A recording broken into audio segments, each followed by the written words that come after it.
makanan dan minuman, sertifikasi halalnya dibiayai pemerintah, artinya gratis.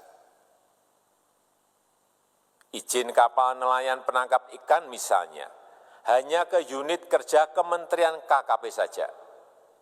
Kalau sebelumnya harus mengajukan ke Kementerian KKP, Kementerian Perhubungan, dan instansi-instansi yang lain. Sekarang ini cukup dari unit di Kementerian KKP saja. Ketiga, Undang-Undang Cipta Kerja ini akan mendukung upaya pencegahan dan pemberantasan korupsi. Ini jelas karena dengan menyederhanakan, dengan memotong, dengan mengintegrasikan ke dalam sistem perizinan secara elektronik, maka pungutan liar, pungli dapat dihilangkan. Namun, saya melihat adanya unjuk rasa penolakan Undang-Undang Cipta Kerja yang pada dasarnya dilatar belakangi oleh disinformasi mengenai substansi dari undang-undang ini dan hoax di media sosial. Saya ambil contoh, ada informasi yang menyebut tentang penghapusan UMP, upah minimum provinsi, UMK, upah minimum kota kabupaten, UMSP, upah minimum sektoral provinsi. Hal ini tidak benar, karena faktanya upah minimum regional, UMR, tetap ada. Ada juga yang menyebutkan bahwa upah minimum dihitung per jam. Ini juga tidak benar. Tidak ada perubahan dengan sistem yang sekarang.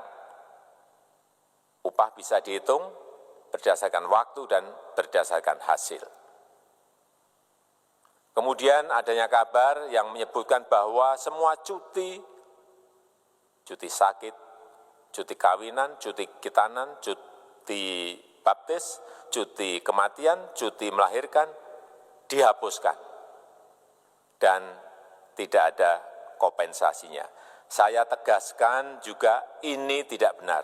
Hak cuti tetap ada dan dijamin. Kemudian apakah perusahaan bisa mem-PHK kapanpun secara sepihak? Ini juga tidak benar.